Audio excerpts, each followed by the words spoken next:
May 11th, 1944. Over the Philippine Sea, Lieutenant Masao Sato pulled his Mitsubishi Zero into a climbing left turn at 180 knots, confident he'd just trapped another American pilot in the fatal mistake of trying to turn with him. Below, the Grumman Hellcat should have been bleeding energy, falling behind, exposing its vulnerable belly to his 20mm cannons. But through his canopy, Sato watched something that violated every principle of aerial combat he'd learned in 4 years of war. The Hellcat didn't fall behind. Instead, the big American fighter seemed to pivot in midair, its nose swinging inside Sato's turn radius like a door closing on a hinge. White panels extended from the trailing edge of its wings, surfaces Sato had never seen before, and suddenly the hunter became the hunted. In the 3 seconds it took him to process what was happening, tracers from the Hellcat's 650 caliber machine guns walked across his wing route. Metal screamed, his engine coughed smoke, and as Sato fought to keep his crippled Zero airborne, one thought burned through his mind. American engineers had changed the rules again. The device that trapped him was called a combat flap, a simple hydraulic mechanism that would make Japanese pilots fear slow-speed fighting more than anything else in the war. If you're enjoying this deep dive into the story, hit the subscribe button and let us know in the comments from where in the world you are watching from today. This is how a 1-inch piece of metal destroyed Japan's greatest tactical advantage.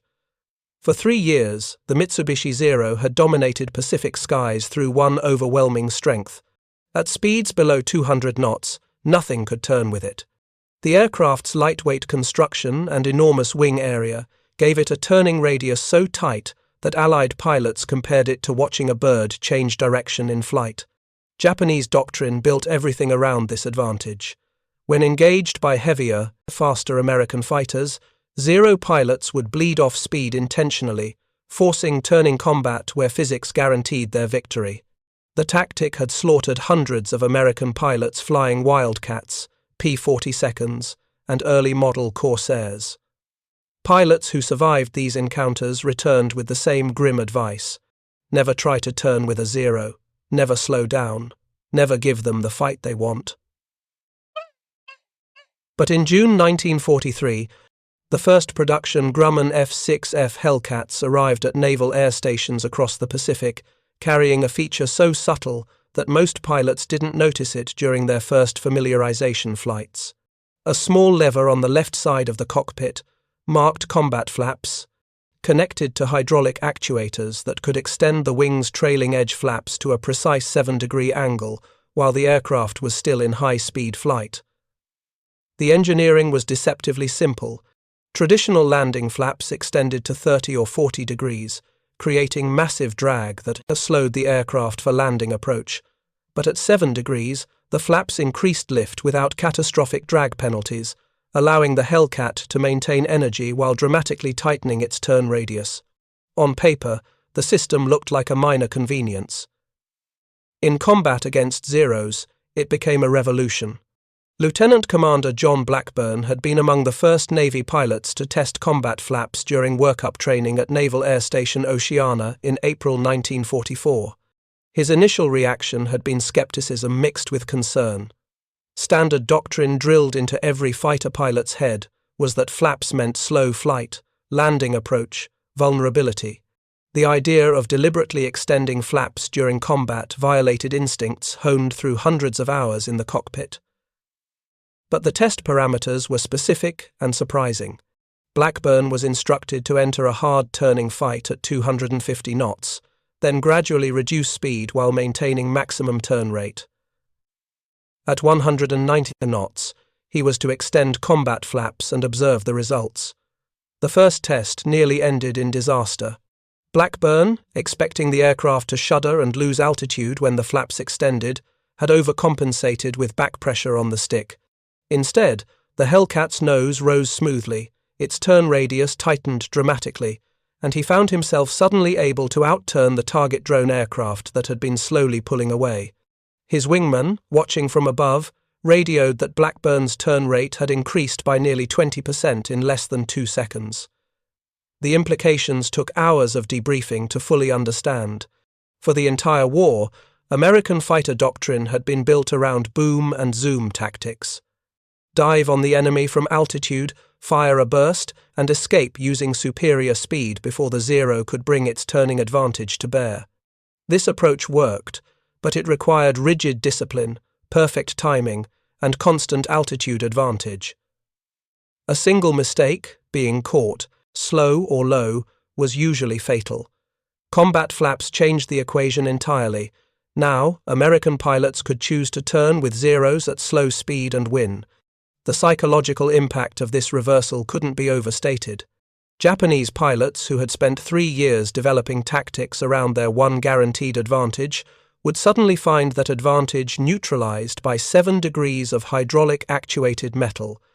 Commander James Flatley, who had survived dogfights against Zeros since the Battle of Coral Sea, spent 2 weeks at Oceana studying the combat flap system before his squadron deployed to the Pacific. His analysis revealed something that Navy engineers hadn't initially emphasized. The real advantage wasn't just tighter turns, it was energy management. When a Zero pilot slowed down to force turning combat, he was committed. His lightweight aircraft bled energy rapidly in hard turns, and once slow, the Zero took significant time to accelerate back to fighting speed. But the Hellcat, with its massive Pratt & Whitney R2800 engine producing 2,000 horsepower, could slow down, extend combat flaps, match the Zero's turn, and then retract flaps and accelerate away before the Japanese pilot understood what had happened. This combination of temporary turning superiority followed by rapid energy recovery meant Hellcat pilots could fight on their terms at any speed. Flatley's tactical recommendations emphasized patience and deliberate provocation. Let the Zero pilot see you slow down. Let him think he's trapping you in the fight he wants. Then extend combat flaps at the critical moment and watch his advantage evaporate. The first combat test of these tactics came during the Battle of the Philippine Sea in June 1944, when over 400 Japanese aircraft launched from carriers to attack American Task Force 58. Navy fighter directors vectored Hellcat squadrons toward the incoming raids, setting up what would become known as the Great Marianas Turkey Shoot, though few historians emphasized the role combat flaps played in the lopsided casualty ratios. Ensign Wendell 12s, flying off the USS Lexington, encountered his first Zero at 180 knots during a head-on pass that left both aircraft turning hard to bring guns to bear. Standard doctrine said 12s should have extended his dive, gained speed, and climbed away for another attack. Instead, he deliberately slowed further, extending his combat flaps as the Zero pilot committed to the turning fight he'd been trained to win. The Japanese pilot, later identified as Petty Officer First Class Takeo Tanimizu, a veteran with 19 confirmed kills, executed a perfect hard port turn that should have placed him on 12's tail within seconds. But the Hellcat, defying everything Tanimizu understood about American fighters, pivoted inside his turn. 12's after-action report noted that his opponent attempted 3 complete reversals, each time expecting the heavier American aircraft to lag behind in the turn. Each time, the Hellcat stayed glued to his 6 o'clock position. 12's fired a 2-second burst that destroyed the Zero's tail section. The engagement lasted 41 seconds, and Tanimizu never understood why his aircraft's greatest strength had suddenly become irrelevant. Similar encounters occurred throughout the Philippine Sea battle. Japanese pilots who had successfully used slow-speed turning tactics against Wildcats and Corsairs found themselves inexplicably outturned by the heavier Hellcat. Radio intercepts picked up increasingly frantic Japanese communications, as pilots reported that American fighters were now matching Zero performance in areas where physics said it should be impossible. The confusion was understandable. From outside the aircraft, the Hellcat's combat flaps were nearly invisible, just a subtle change in wing geometry that Japanese pilots, focused on survival in frantic dogfights, rarely noticed. Even those who did observe the extended surfaces had no framework for understanding what they were seeing. Japanese fighter doctrine didn't include variable flap settings for combat maneuvering. Their pilots had been trained that flaps meant landing configuration, not tactical advantage. By the time Japanese intelligence officers began analyzing gun camera footage and debriefing survivors, the damage to pilot confidence was extensive and irreversible. For 3 years, Japanese fighter pilots had possessed absolute certainty in their aircraft's low-speed superiority. That certainty had allowed aggressive tactics, confident maneuvering, and psychological dominance over American pilots who knew they couldn't match zero-turning performance. Combat flaps destroyed that psychological advantage as completely as it neutralized the tactical one. Japanese pilots who survived encounters with flap-equipped Hellcats returned to their carriers reporting impossible American performance, eroding the confidence of pilots who hadn't yet faced the new tactics. Lieutenant Commander Blackburn's squadron, fighting off the USS Enterprise during the Philippine Sea battle, demonstrated the full potential of combat flap tactics during an engagement with a veteran Japanese fighter division led by Lieutenant Kenjiro Notomi. Notomi had survived since Pearl Harbor, accumulating 27 confirmed kills through masterful exploitation of the Zero's turning advantage. His division of 4 aircraft engaged Blackburn's section using standard Japanese doctrine. High side pass followed by immediate transition to slow-speed turning combat. Notomi's initial attack damaged Blackburn's wingman, forcing him to disengage, leaving Blackburn apparently isolated against 4 experienced Japanese pilots. What followed was a textbook demonstration of how combat flaps had reversed the Pacific Air War's fundamental dynamics. Blackburn deliberately slowed to 175 knots, flying straight and level as if unaware of the trap closing around him. Notomi and his wingmen converged from different angles, executing a coordinated attack that had destroyed dozens of American aircraft.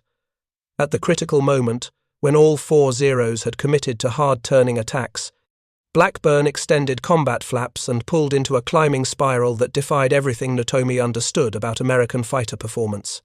The Hellcat's turn rate, boosted by the extended flaps and powered by its massive engine, allowed Blackburn to simultaneously evade 3 of the attacking Zeros while positioning for a deflection shot on the 4th. His first burst destroyed the tail assembly of Notomi's No. 3 aircraft. Before the remaining Japanese pilots could react, Blackburn had retracted his flaps, accelerated to 280 knots, and climbed away from their effective engagement envelope. The entire sequence lasted less than 30 seconds, but it represented a complete inversion of tactical expectations that had governed Pacific air combat since Pearl Harbor. Notomi's surviving pilots regrouped and attempted to re-engage, but Blackburn had already gained altitude and speed advantage. When they tried to climb after him, he dove, extended combat flaps at 190 knots, and turned inside their defensive formation. 2 more Zeros fell to his guns before Notomi, his aircraft riddled with 50 caliber holes, disengaged and fled toward the fleet. The psychological impact of this reversal extended far beyond a single engagement. Notomi had been one of Japan's premier fighter instructors, a pilot whose tactical lectures emphasized exploiting the Zero's turning superiority. His experience of being systematically outmaneuvered by a heavier American aircraft at the speeds where Japanese advantage should have been absolute represented a fundamental challenge to everything Japanese fighter doctrine taught. Wing Commander Hiroaki Abe, who debriefed Notomi after he ditched his damaged Zero near the fleet, later wrote that his description of the Hellcat's performance sounded like science fiction rather than combat report. American fighters had always been faster and more rugged, but now they could outturn Zeros in slow-speed combat. If true, it meant Japanese pilots had lost their last tactical advantage. The technical reality of combat flaps was more nuanced than Notomi's desperate report suggested, but the strategic implications were exactly as dire as he feared. The Hellcat couldn't outturn a Zero at all speeds.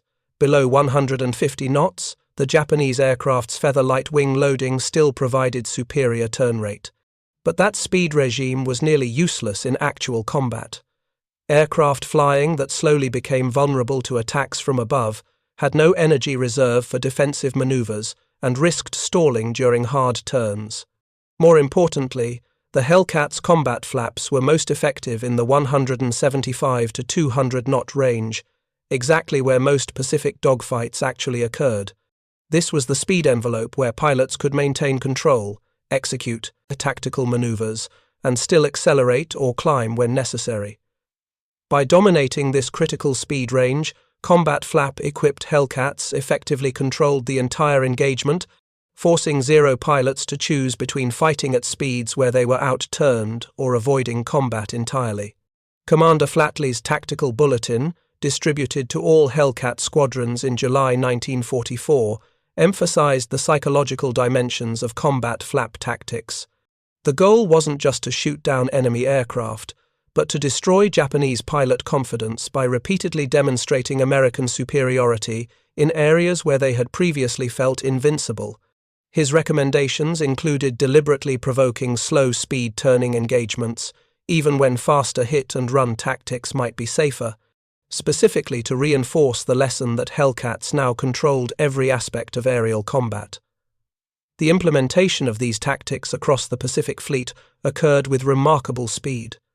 By August 1944, nearly every Hellcat pilot had received specific training in combat flap employment, and squadron tactics manuals included detailed procedures for exploiting the system in various combat scenarios.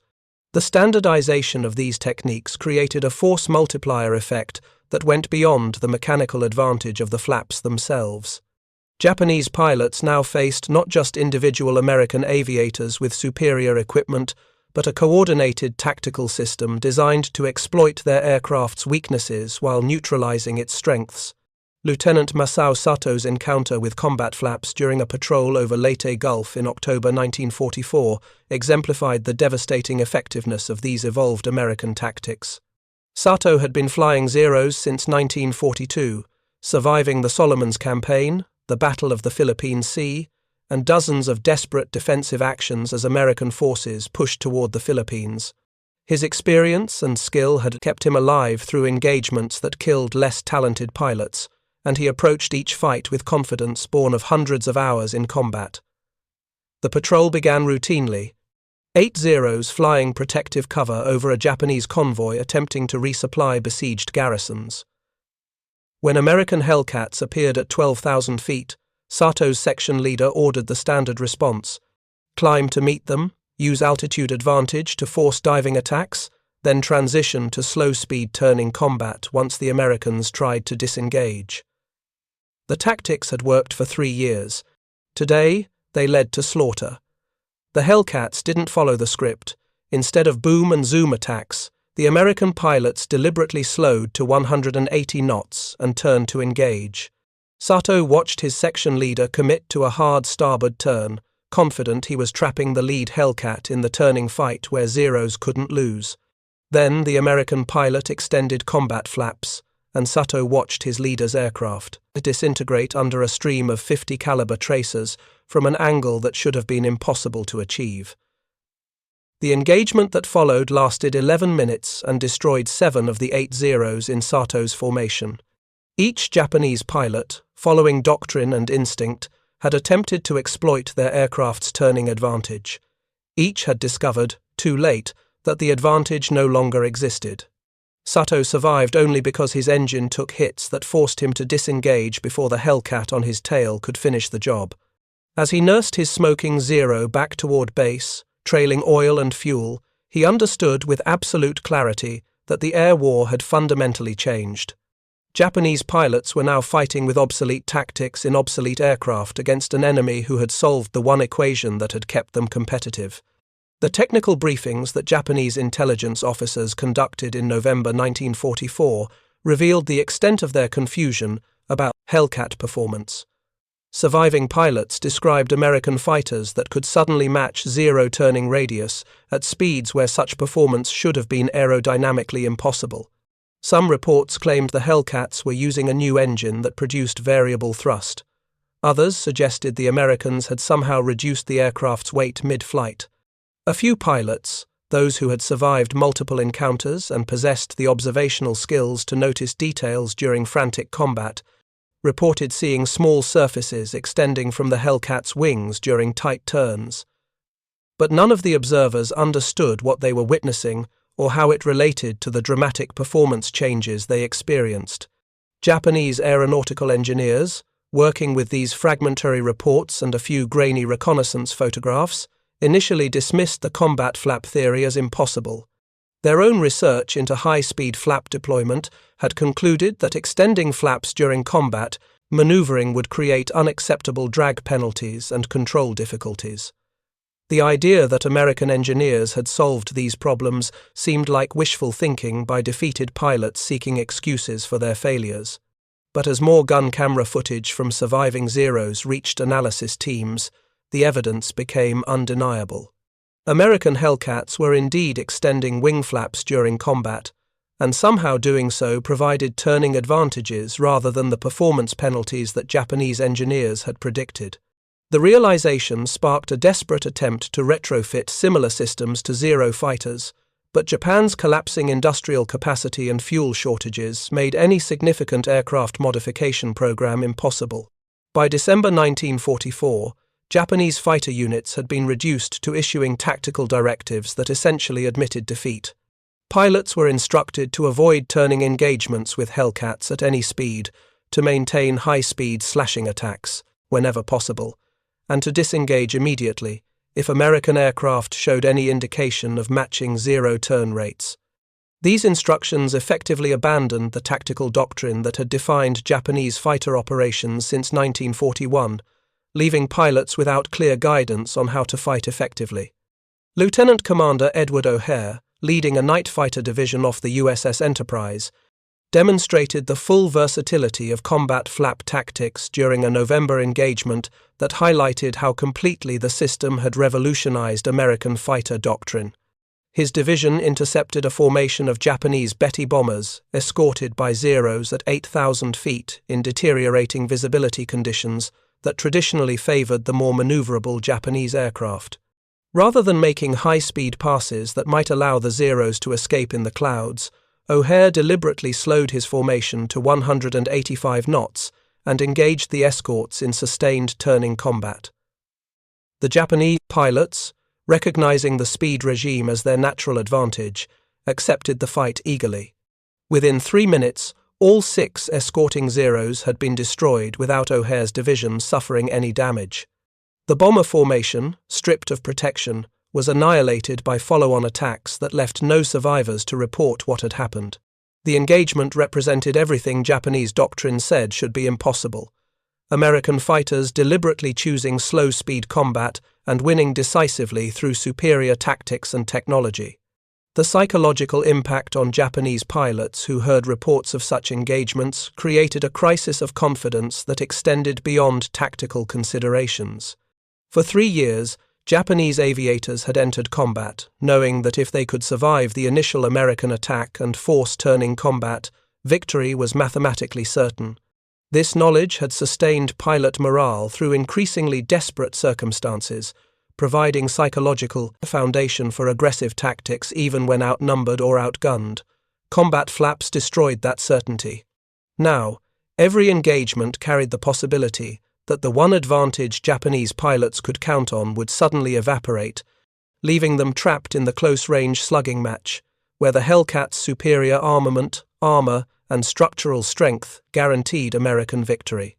Squadron leader Saburo Sakai, one of Japan's most experienced fighter pilots with over 60 confirmed kills, wrote extensively about the psychological transformation that combat flaps created in Japanese aviation. His combat diary from December 1944 described a growing sense of hopelessness among veteran pilots who understood that they were now fighting with obsolete equipment and obsolete tactics against an enemy who had systematically solved every technical and tactical problem that had troubled American aviation early in the war. Sakai noted that younger pilots, those with less than 6 months of combat experience, often didn't understand why their attacks failed. They would execute perfect approaches, force the Hellcat into turning combat at optimal speed, and then watch in confusion as the American aircraft somehow stayed inside their turn. The veterans knew better. They recognized that American engineering had once again demonstrated the industrial and technological superiority that was slowly strangling Japan's ability to continue the war. The statistical evidence from late 1944 painted a picture of complete American air superiority achieved partially through combat flap technology.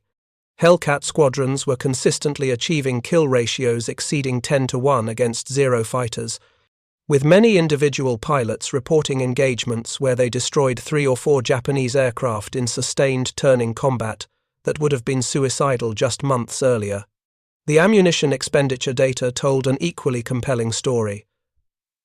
Before combat, flaps became standard doctrine. Hellcat pilots typically expended between 400 and 600 rounds per kill, reflecting the difficulty of achieving solid hits during brief firing opportunities in slashing attacks. After combat flap training, that number dropped to between 150 and 250 rounds per kill, as pilots could maintain stable firing positions for longer periods during sustained turning engagements. This increased efficiency meant Hellcat pilots could engage more targets per sortie while requiring less ammunition resupply, providing operational advantages that compounded the tactical benefits of the flap system itself. Commander James Flatley's analysis of squadron performance data from the October through December 1944 period revealed patterns that validated his emphasis on psychological warfare through technological dominance. Squadrons that aggressively employed combat flaps to deliberately outturn Zeros in front of other Japanese pilots achieved higher kill ratios in subsequent engagements than squadrons that used the flaps purely for tactical advantage without consideration of the psychological impact on surviving enemy pilots. The difference suggested that Japanese pilot morale was being systematically destroyed not just by defeat, but by repeated demonstrations that their most fundamental tactical assumptions were now invalid. If you find this story engaging, please take a moment to subscribe and enable notifications. It helps us continue producing in-depth content like this. The technical evolution of combat flap employment continued throughout 1945 as pilots and engineers refined techniques for maximizing the system's advantages. Early doctrine had emphasized simple flap extension during turning combat, but experienced pilots discovered more nuanced applications that exploited the system's quick response characteristics. Lieutenant Alexander Vrasiu, who would finish the war as one of the Navy's leading aces with 19 confirmed kills, pioneered a technique called flap feinting that transformed combat flaps from a reactive defense into an offensive weapon. The tactic involved momentarily extending combat flaps while in pursuit of a Zero, deliberately slowing the Hellcat and creating the appearance of an energy trap. When the Japanese pilot attempted to exploit this apparent mistake by pulling into a hard turn, Vrasiu would retract the flaps, maintain or increase his speed, and use his resulting energy advantage to climb above the Zero before it could complete its turn. The Japanese pilot, committed to a maneuver based on false assumptions about American energy state, would find himself slow and vulnerable when Vrasiu dove back down with his flaps extended again, this time for a killing shot. The tactic required perfect timing and intimate understanding of both aircraft's flight characteristics, but in skilled hands it transformed the combat flap system from a defensive measure into a sophisticated, offensive tool. Japanese pilots facing opponents who employed flap feinting found themselves trapped in a tactical maze where every American mistake might be deliberate bait and every apparent advantage could evaporate in seconds. The training programs that American naval aviation implemented in early 1945 reflected the maturation of combat flap doctrine into a complete tactical system. New Hellcat pilots received intensive instruction not just in the mechanical operation of the flap system, but in the psychological and tactical dimensions of using it to dominate Japanese opponents. Training scenarios emphasized reading enemy pilot behavior, recognizing when Japanese pilots were committing to turning combat and timing flap extension to maximize both tactical advantage and psychological impact.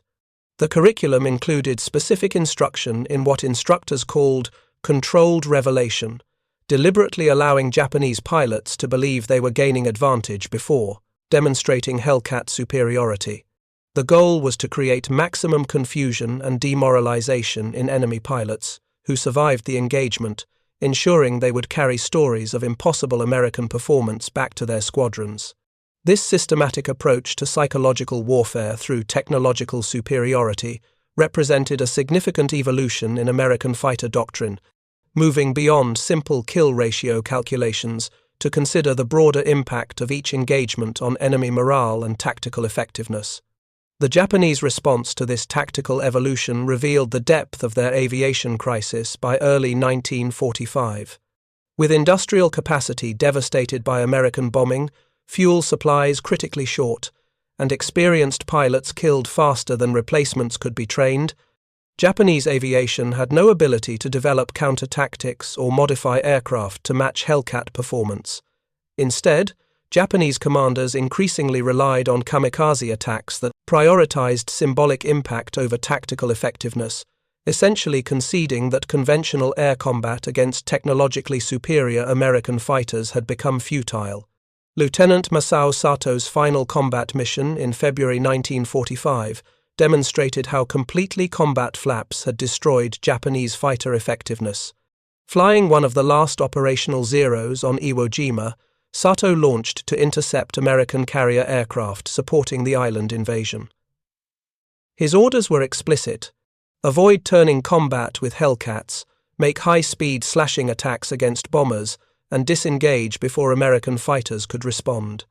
The doctrine represented complete abandonment of the aggressive fighter tactics that had characterized Japanese aviation since Pearl Harbor, reducing Zero pilots to hit-and-run harassment that achieved little beyond increasing their own casualty rates. Sato's attempt to follow these defensive instructions lasted less than 2 minutes before a division of Hellcats from the USS Bunker Hill intercepted his attack run. The lead American pilot, Lieutenant Junior Grade Eugene Valencia, deliberately positioned his aircraft to force Sato into exactly the kind of defensive turn that Japanese doctrine now prohibited. Sato faced an impossible choice: maintain his attack run and accept being shot down from behind, or turn defensively and enter the combat regime where Hellcats now dominated. He chose survival, pulling into a hard port turn at 180 knots that committed him to the fight he'd been ordered to avoid.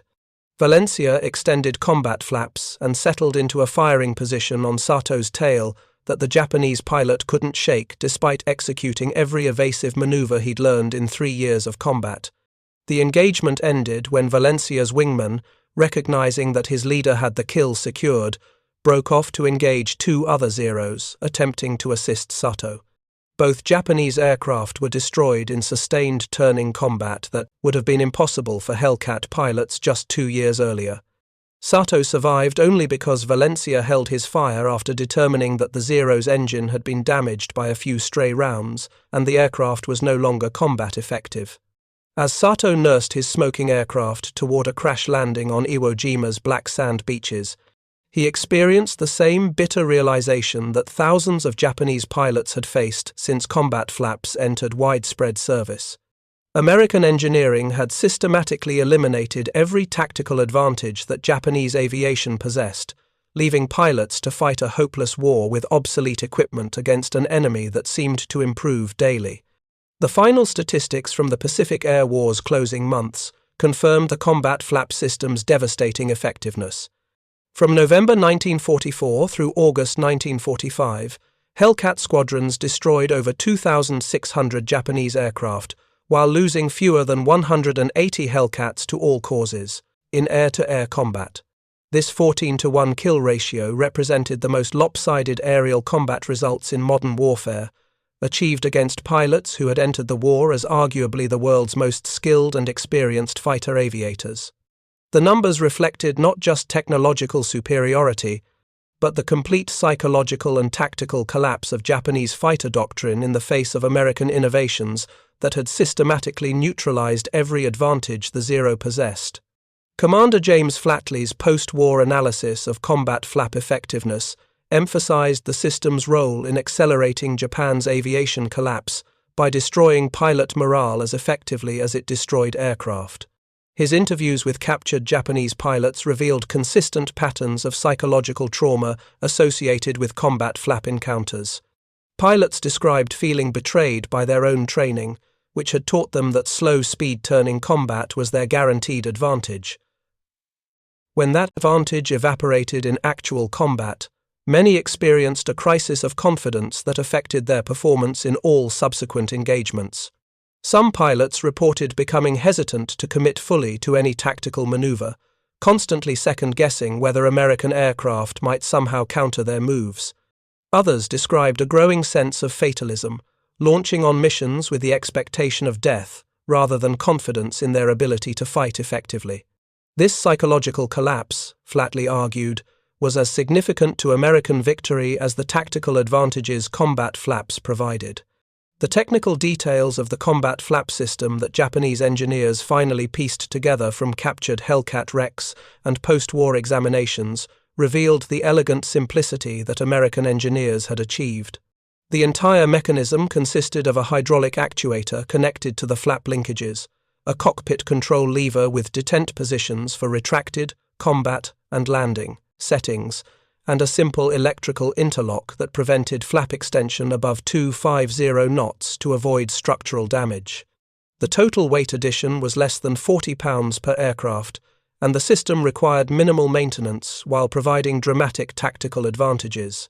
Japanese engineers who studied the system expressed professional admiration for the elegant engineering solution, noting that their own aviation industry had been too focused on minimizing weight and maximizing performance to consider such seemingly minor modifications. The philosophical difference reflected broader patterns in Japanese and American engineering culture. Japanese designers pursued perfection in individual aircraft performance, creating the Zero's legendary agility through meticulous weight reduction and aerodynamic refinement.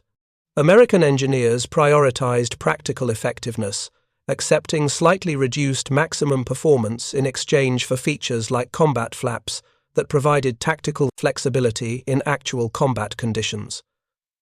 The Zero was theoretically superior in many performance categories, but the Hellcat was more effective where it mattered, in the confused, chaotic reality of aerial combat, where adaptability and pilot confidence often mattered more than maximum turn rate or climb speed. Squadron leader Saburo Sakai's post-war memoir provided the most insightful Japanese perspective on combat flaps' psychological impact. He described the moment he first encountered a Hellcat using the system during a patrol over the Philippines in November 1944, watching in disbelief as the American pilot matched his turning performance at 175 knots. Sakai had survived dozens of encounters with American fighters through intimate knowledge of the Zero's capabilities and limitations, always confident that if he could force the fight into slow-speed turning combat, he controlled the engagement's outcome.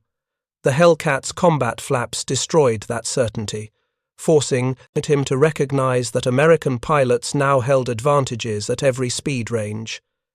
His description of the psychological impact was stark.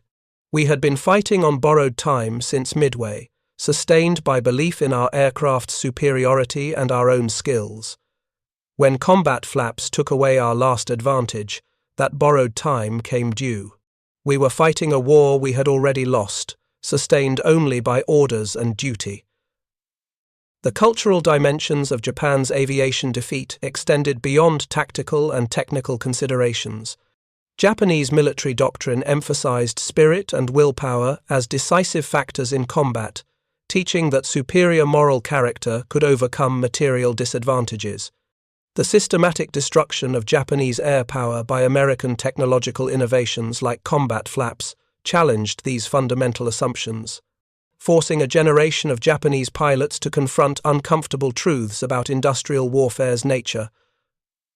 Combat effectiveness in modern aerial warfare wasn't determined primarily by pilot courage or traditional warrior virtues, but by industrial capacity, engineering innovation, and systematic training. These were all areas where American advantages were overwhelming and growing. Lieutenant Commander Edward O'Hare's combat reports from early 1945 reflected the confidence that combat flaps had instilled in American fighter pilots. His descriptions of engagements with Japanese fighters showed none of the cautious respect that had characterized American pilot attitudes earlier in the war. Instead, O'Hare and his contemporaries approached combat with Zero fighters almost casually, confident that they controlled every aspect of the engagement and could choose when, where, and how to fight. This psychological transformation was as significant as the tactical advantages combat flaps provided. American pilots who had spent years fighting defensively, avoiding the turning combat where Zeros dominated, now actively sought those engagements knowing they held decisive advantages. The mental shift from defensive caution to aggressive confidence created force multiplication effects that went beyond the combat flap system's mechanical capabilities, as pilots exploited their technological advantages with tactical boldness that Japanese pilots could no longer match. The operational flexibility that combat flaps provided extended American carrier aviation's effectiveness in unexpected ways. Before combat flap widespread adoption, carrier air groups had been forced to allocate significant resources to combat air patrol duties, maintaining defensive formations above the fleet to intercept Japanese attackers. The Hellcat's ability to dominate turning combat meant fewer aircraft were needed for defensive duties, allowing carriers to launch larger offensive strikes while maintaining adequate protection. This shift in resource allocation amplified American numerical advantages, as each carrier could now project more combat power while requiring less defensive capability. Japanese commanders attempting to plan attacks on American carrier task forces found themselves facing not just technologically superior fighters, but more of them in optimal tactical positions. The engineering lessons that American aviation learned from combat flap success influenced post-war fighter development for decades. The principle of providing pilots with variable geometry systems to optimize aircraft performance for different combat regimes became standard in jet fighter design, from variable sweep wings to sophisticated flap and slat systems that automatically adjusted for optimal performance. The F-86 Sabre, which dominated Korean War skies a few years later, incorporated automatic leading-edge slats that provided similar tactical flexibility to the Hellcat's combat flaps, allowing American pilots to outturn MiG 15 seconds in critical speed ranges. The technical lineage was clear. Combat flaps had demonstrated that giving pilots tools to optimize aircraft performance during combat provided decisive advantages that justified the engineering complexity and weight penalties. Modern fighter aircraft carry this principle even further, with computer-controlled flight surfaces that continuously adjust to maximize performance throughout the flight envelope. But the fundamental insight remains unchanged. The side that gives its pilots more tactical options, more ways to adapt to changing combat conditions, holds advantages that extend beyond simple performance specifications. The human cost of Japan's failure to match American technological innovation became starkly apparent in the war's final months. Japanese pilot casualties exceeded 85% in many squadrons, as inexperienced aviators with minimal training were thrown into combat against American pilots flying superior aircraft equipped with systems like combat flaps that provided decisive tactical advantages. The mathematical inevitability of Japan's aviation defeat became obvious to even the most optimistic Japanese commanders. American production was delivering over 2,000 Hellcats per month by early 1945, while Japanese fighter production had collapsed to fewer than 500 aircraft monthly across all types. Each American aircraft came equipped with combat flaps, sophisticated radios, reliable engines, and pilots who had received extensive training in tactics, specifically designed to exploit these advantages.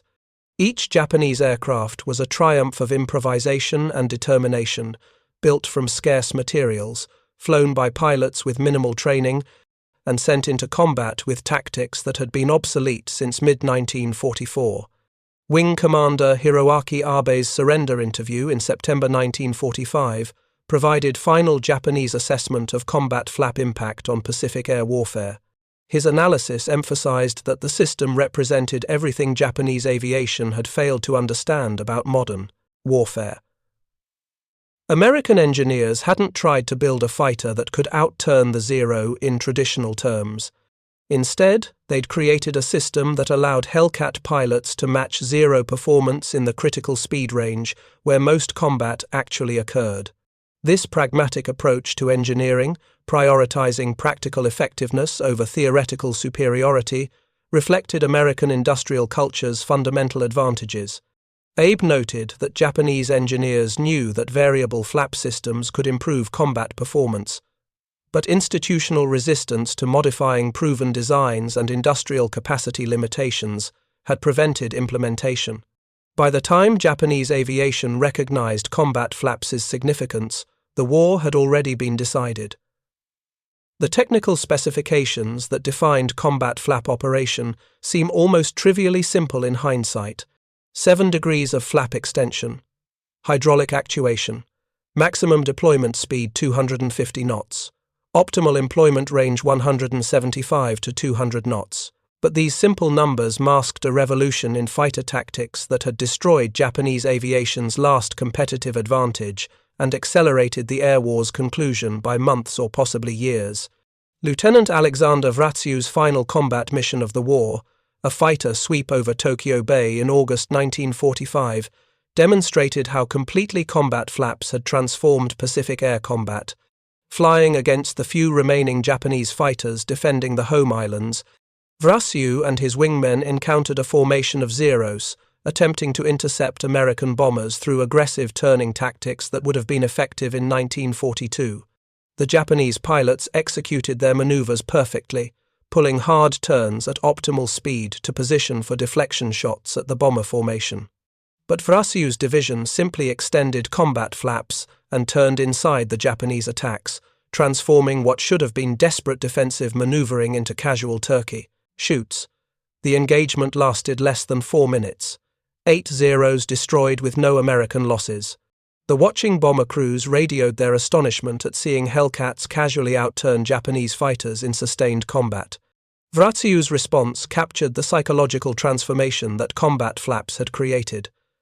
That's just what Hellcats do now. We turn with them, we dive with them, we climb with them, we do whatever we want, and they can't stop us. The statistical legacy of combat flaps extends beyond simple kill ratios to operational impact that reshaped American carrier doctrine.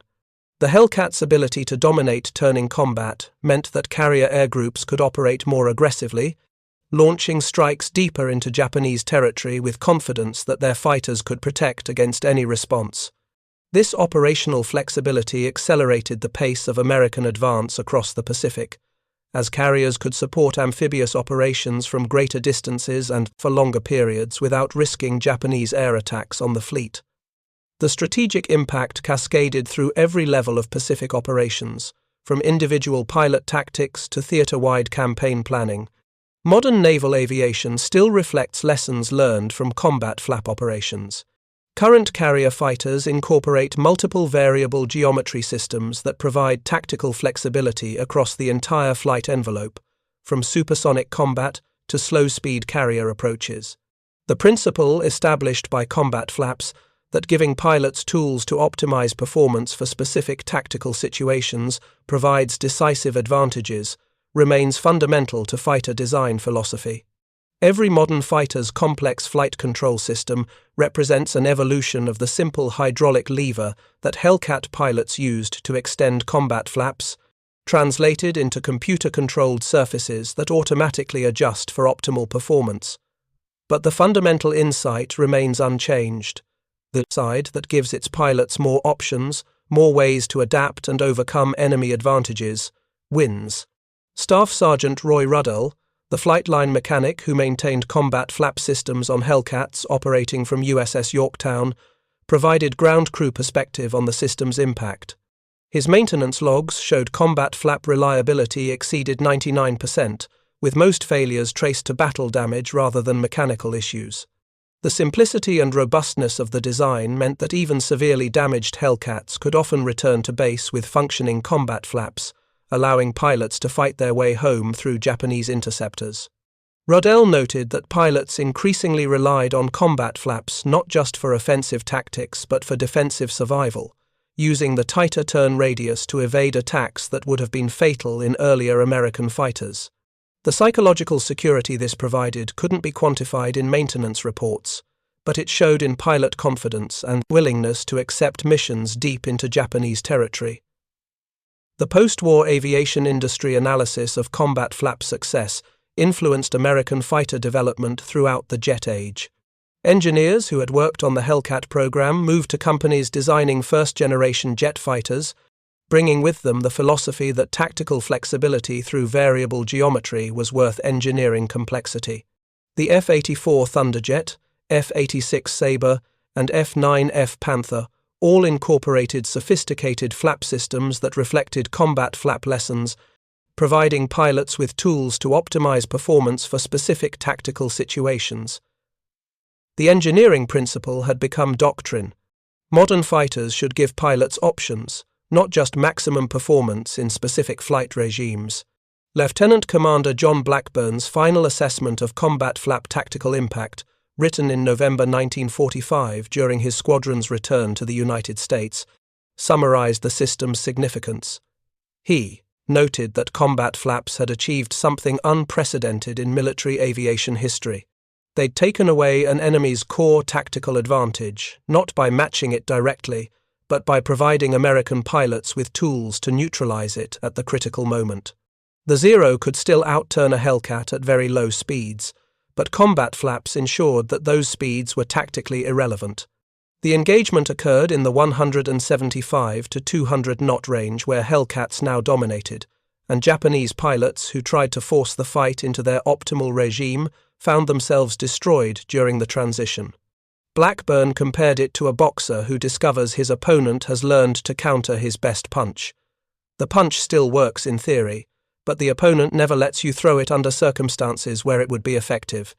The cultural reconciliation between American and Japanese pilots that occurred in the post-war period often focused on mutual professional respect, but combat flap discussions revealed lingering Japanese frustration about technological defeat.